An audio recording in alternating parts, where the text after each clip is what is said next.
Hello everyone, I am Suman Ban. Here we learn about elasticity, stress, strain, tensile stress, compressive stress, Hooke's law, Poisson's ratio.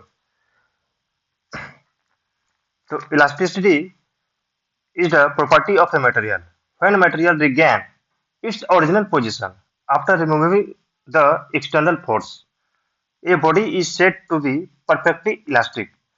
If it returns back completely to its original shape and size after removal of external force, if the body does not return back completely to its original shape and size after the removal of the external force, it is said to be partially elastic. तो elasticity का मतलब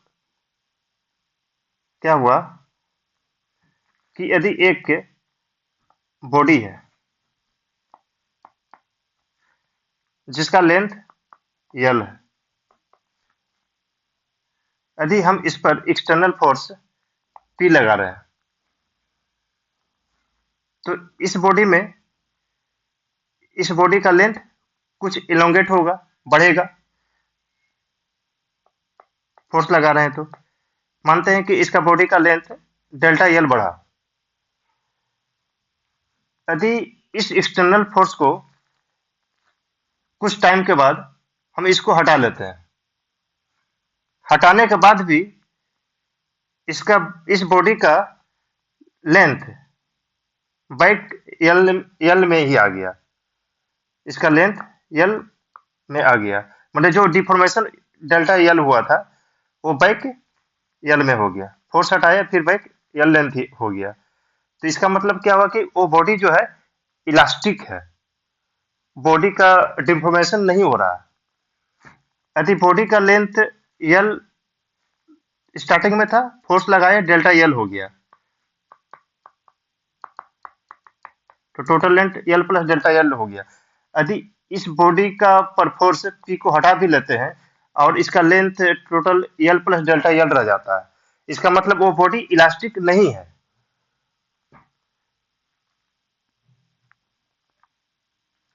मतलब force हटाने के बाद body यदि वो अपना ओरिजिनल पोजीशन को गेन कर लेता है, मतलब वो बॉडी इलास्टिक है। और वो यदि बॉडी फोर्स हटाने के बाद, एक्सटर्नल फोर्स हटाने के बाद, रिमूव होने के बाद वो ओरिजिनल अपना पोजीशन को गेन नहीं करता है, तो प्लास्टिक है, प्लास्टिक फेज का इलास्टिसिटी इलास्टिक नहीं है, वो प्लास्टिक है। प्लास्टिक को जब हम लोग घिसते हैं तो क्या है कि उसमें वो फिर वापस नहीं आता है, वो उसका उसमें डिफॉर्मेशन हो जाता है। तो इलास्टिसिटी का मतलब यही हुआ कि यदि इलास्टिसिटी किसी बॉडी का प्रॉपर्टीज है, मतलब किसी किसी मटेरियल का प्रॉपर्टीज होता है इलास्टिसिटी, जिसके जिसके कारण उस बॉडी पर हम फोर्स लगाते हैं, यदि फोर्स को हटा लेते हैं तो वो बॉडी अपना ओरिजिनल शेप को गेन कर लेता है। उस फोर्स को हटाने के बाद वो अपना ओरिजिनल शेप को गेन कर लेगा। यदि ओरिजिनल शेप को यदि गेन नहीं किया, मतलब वो बॉडी जो है इलास्टिक नहीं है। तो किसी भी मटेरियल का एक प्रॉपर्टीज होता है, इलास्टिसिटी एक प्रॉपर्टीज होता है जिसमें ये बतलाता है कि यदि उस बॉडी पर एक्सटर्नल फोर्स लगा रहे हैं तो उसमें डिफॉर्मेशन हुआ, और यदि उस एक्सटर्नल फोर्स को हम हटा लेते हैं और वो बॉडी ओरिजिनल शेप को गेन कर लेता है, मतलब वो मटेरियल मेरा इलास्टिक है। तो ये इलास्टिसिटी क्या है, किसी भी मटेरियल का एक प्रॉपर्टीज होता है। Stress. When some external force loads act on a body, the internal forces are set up at various sections of the body, which resist the external forces. This internal force per unit area at any section of the body is known as stress. Or when the body undergoes deformation with influence of external force, its molecules set up some resistance per unit area to deformation is known as stress. यहाँ पर एक body को दिखाया गया है जिसका area A है, उस पर एक्सटर्नल फोर्स पी लग रहा है। तो if force P act on a body whose area is A, then stress will be P by A. SI unit is equal to N by पर मीटर स्क्वायर। तो stress का मतलब यहाँ पर हम लोग देखते हैं, ये एक बॉडी है जिसका एरिया ए है। यदि इस पर एक्सटर्नल फोर्स पी लग रहा है तो इस बॉडी के अंदर कुछ डिफॉर्मेशन होगा। इस फोर्स के में आने के बाद ही इसका मोलिक्यूल में क्या होगा कि हलचल होगा, तो इसके अंदर कुछ स्ट्रेस डेवलप होगा, जो कि ये जो फोर्स इधर लग रहा है तो एक इसके अंदर कुछ इसका अपोजिट डायरेक्शन में एक फोर्स डेवलप होगा, अपोजिट डायरेक्शन में, जो कि ये जो एक्सटर्नल फोर्स है उसको रेसिस्ट करेगा।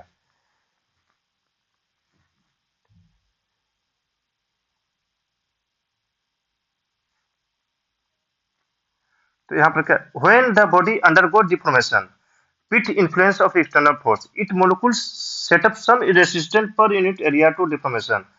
मतलब यदि इस बॉडी पर पी फोर्स एक्सटर्नल फोर्स लगा रहे हैं तो इसके अंदर का मोलिक्यूल जो है इस फोर्स के विरोध में, मतलब अंदर में कुछ रेसिस्टेंट मतलब होगा, इसके अपोज में कुछ रेसिस्टेंट पैदा होगा, तो date is stress.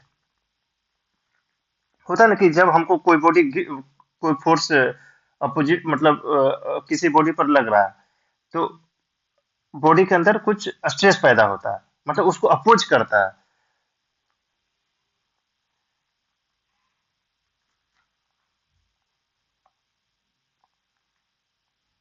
Strain, when a single force act on a body it undergoes some deformation, this deformation per unit length is known as strain। ये ओरिजिनल बॉडी है जिसका लेंथ एल है,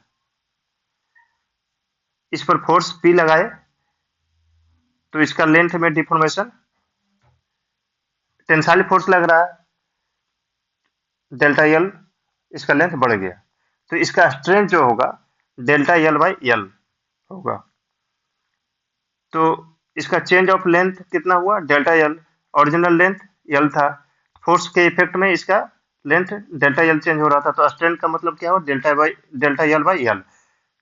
तो इसका एस आई यूनिट क्या होगा, strength का S I unit कुछ नहीं होता है, नथिंग, क्योंकि डेल्टा एल का यूनिट जो होगा मीटर होगा, ये भी लेंथ ही है और नीचे भी ओरिजिनल लेंथ है, तो इसका भी ऐसा यूनिट मीटर ही होगा, तो दोनों कट जाएगा।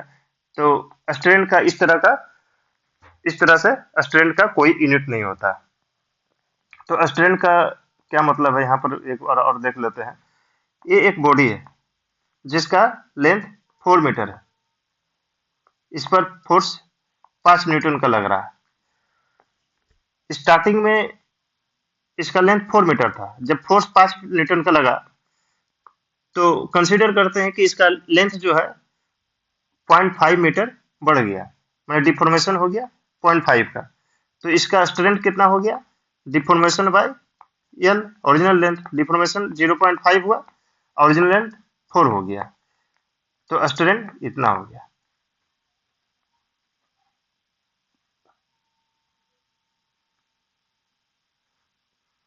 Tensile stress, when a body is subjected to two equal and opposite pull मतलब खींचना, and the body tends to increase its length, the stress induced is called tensile stress। तो जब किसी body को हम दोनों साइड से हम खींच रहे हैं पी फोर्स से, तो इस फोर्स के कारण जो उसका अंदर में जो स्ट्रेस डेवलप होगा that stress is tensile stress. If P force act on a body which cross sectional area is A, tensile stress will be P by A. P force उस पर एक्ट कर रहा है, दोनों तरफ से खींच रहा है, बॉडी का एरिया ए है, in that condition tensile stress will be P by A। compressive stress, when a body is subjected to two equal and opposite pushes, जब किसी बॉडी को हम अंदर ढकेल रहे हैं दोनों साइड से, then the body tends to shorten its length, the stress induced is called compressive stress. जब किसी बॉडी को हम दोनों साइड से पुश कर रहे हैं, ढकेल रहे हैं, दबाव डाल रहे हैं उस पर, तो उसमें जो स्ट्रेस पैदा होगा तो वो कंप्रेसिव स्ट्रेस कहलाएगा। एक बॉडी है जिस दोनों साइड से पी फोर्स से पुश कर रहे हैं, कंप्रेस कर रहे हैं, तो इसका कंप्रेसिव स्ट्रेस पी बाई ए होगा।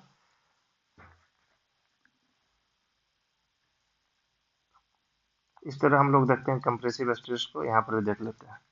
ये एक बॉडी है, स्टार्टिंग में इसका लेंथ एल है, दोनों तरफ से हम पी फोर्स से इसको पुश कर रहे हैं, तो इसका एरिया ए है, तो कंप्रेसिव स्ट्रेस कितना हो गया, पी बाई ए। जब हम इसको पुश करना स्टार्ट किए तो इसका कुछ डिफॉर्मेशन भी होगा, तो ये स्टार्टिंग में ए बी मान लेते हैं, ऐसा है, ये ए बी है, लेंथ एल है, ए बी सी डी, तो इसका जो लेंथ जो शॉर्ट होगा A C plus B D consider करते हैं, डेल्टा एल हुआ।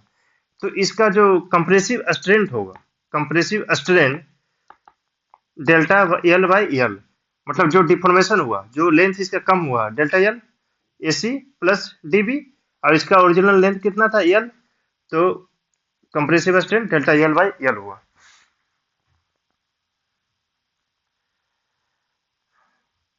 Hooke's law, when material is loaded within its elastic limit, the stress is proportional to strain। इसका मतलब ये हुआ, जब किसी इलास्टिक बॉडी में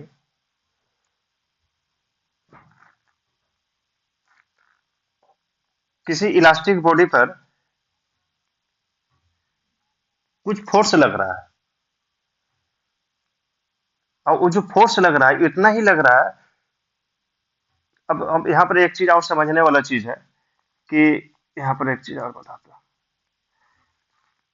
ये एक बॉडी है, तो बॉडी का भी एक अपना लिमिटेशन होगा, रहता है कि हम इस पर फोर्स लगाए, ये फोर्स लगाए 20 न्यूटन फोर्स लगाए, इसका एरिया ए है एक बॉडी का। अब इसमें एक कंसीडर करते हैं कि ये बॉडी जो है 20 न्यूटन तक, मतलब कैपेबिलिटी इसका 20 न्यूटन तक है कि ये रिगेन कर जाएगा अपना जो पहले वाला जो इसका प्रॉपर्टीज है, इसका लेंथ एल है, तो ये इसको यदि हम 20 न्यूटन को हटा लेते हैं तो ये ओरिजिनल इसका लेंथ वापस आ जाएगा फोर्स हटाने के बाद। यदि 20 न्यूटन से हम ज्यादा लगाते हैं तो ये जो है इसमें इलोंगेशन होना स्टार्ट हो जाएगा, मतलब इसका इलास्टिक लिमिट कितना हो गया 20 न्यूटन। यदि हम 20 न्यूटन से इसमें ज्यादा फोर्स लगाते हैं तो इस बॉडी में परमानेंट इलोंगेशन होना स्टार्ट हो जाएगा, मतलब इस बॉडी का कुछ अपना एक इलास्टिक लिमिट, सब बॉडी का अपना एक इलास्टिक लिमिट रहता है। हाँ, यदि 20 न्यूटन के अंदर हम इस पर फोर्स लगा रहे हैं तो वो बॉडी जो है अपना ओरिजिनल शेप को प्राप्त कर लेगा।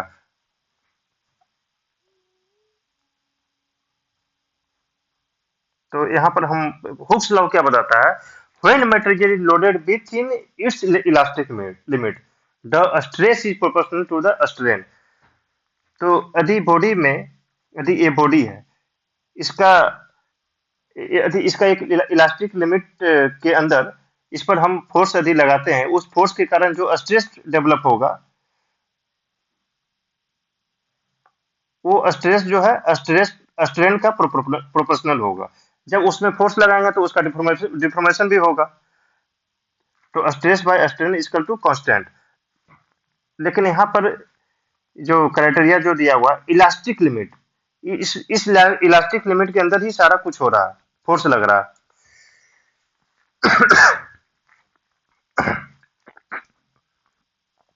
तो सेम चीज को यहाँ पर लिखा गया है, if an body area is A undergoes with external force P, original length of body is L, change in length with force is delta L. Then इसको हम यहाँ पर देख लेते हैं।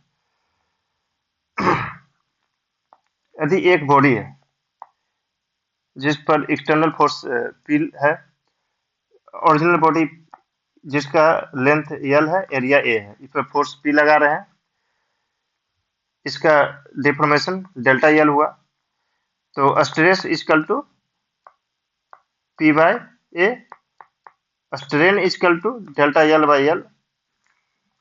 तो ये क्या बोल रहा है, stress is proportional to strain, Hooke's law, यानी P by A equal to delta L by L.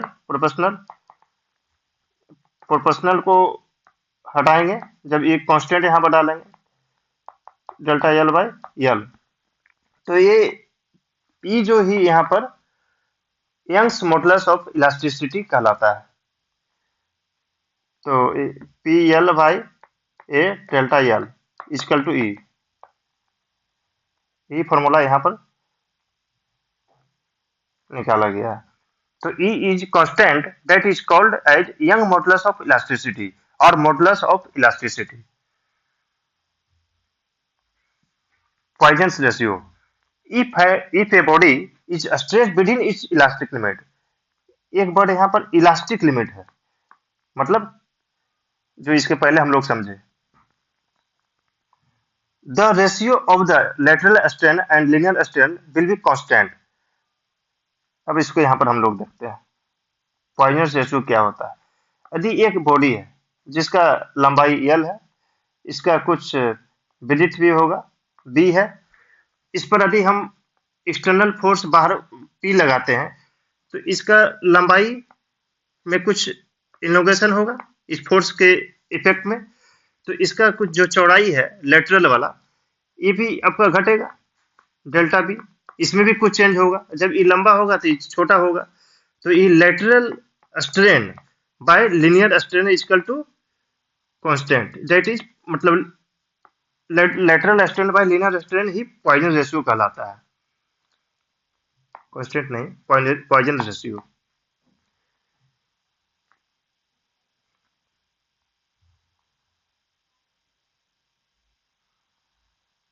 The value of Poisson ratio is the same in tension and compression. Tension और कंप्रेशन में पॉइजन रेशियो का value same होता है। इसका मतलब हुआ क्या हुआ, यदि एक बॉडी है इस पर पी फोर्स हम लगा रहे हैं, ये तो ये हो गया टेंसाइल। यदि सेम एक बॉडी है, सेम बॉडी है, इस पर हम कंप्रेसिव फोर्स लगा रहे हैं, पी फोर्स लगा रहे हैं, तो इसमें क्या होगा कि इनलोंगेशन हुआ, इसमें क्या हो गया, इसका शॉर्टेन हो जाएगा, कंप्रेशन होगा। तो वैल्यू ऑफ पॉइजन रेशियो मतलब एक से पॉइजन रेशियो का जो वैल्यू होता है एक से कम होता है। तो इस तरह हम लोग यहाँ पर समझे इलास्टिसिटी का मतलब क्या होता है। तो इलास्टिसिटी किसी भी बॉडी का प्रॉपर्टीज होता है जिसके कारण वो बॉडी जो है किसी एक्सटर्नल फोर्स में आता है, फिर जब एक्सटर्नल फोर्स को हटा लेते हैं तो वो अपना ओरिजिनल पोजीशन को प्राप्त कर लेता है। तो ये प्रॉपर्टी जिसके अंदर होता है मतलब वो बॉडी इलास्टिक बॉडी है। और यदि हम किसी बॉडी पर फोर्स लगा रहे हैं और वो फोर्स को हटा दें, फिर जो उसमें डिफॉर्मेशन होगा वो डिफॉर्मेशन उसमें परमानेंट रह जाएगा, मतलब वो बॉडी इलास्टिक नहीं है। तो इलास्टिक बॉडी का मतलब क्या है कि बाहरी फोर्स को यदि हम हटा लें तो ओरिजिनल पोजीशन को प्राप्त कर लें, दैट मींस वो बॉडी इलास्टिक है। स्ट्रेस, जब किसी बॉडी पर हम एक्सटर्नल फोर्स लगाते हैं तो उसमें इंटरनल कुछ स्ट्रेस डेवलप होता है, उसका डिफॉर्मेशन होता है, उसका मॉलिक्यूल्स में कुछ कुछ डिफॉर्मेशन होगा जो कि बाहरी फोर्स को अपोजिट डायरेक्शन में होता है। स्ट्रेन को भी हम लोग समझ लिए, tensile stress, compressive stress, Hooke's law. तो हुक्स लॉ में जो Hooke's law is applicable only in the case of elastic limit. यहाँ पर एक चीज गौर करने वाला चीज, stress by strain is constant तभी तक होगा जब हम फोर्स जो लगा रहे हैं वो इलास्टिक लिमिट तक लगा रहे हैं। यदि इलास्टिक लिमिट तक वो फोर्स यदि क्रॉस कर गया, मतलब यदि किसी बॉडी पर 50 न्यूटन इलास्टिक वैल्यू है, यदि हम 60 न्यूटन तक लगा दिए तो वो बॉडी जो है डिफॉर्म कर जाएगा, वो अपना वापस जो उसका जो है नहीं आ पाएगा, यदि उसका लेंथ में हमेशा के लिए डिफॉर्मेशन हो जाएगा, जो भी सारा प्रॉपर्टी डिफॉर्मेशन हो जाएगा। तो हुक्स लॉ जो है इलास्टिक लिमिट तक ही अप्लीकेबल है। Poisson ratio. तो इस तरह हम लोग सारे प्रॉपर्टीज को यहाँ पर elasticity, stress, strain, tensile stress, tensile compressive stress, Poisson ratio, सारा कुछ देख लिए। Thank you.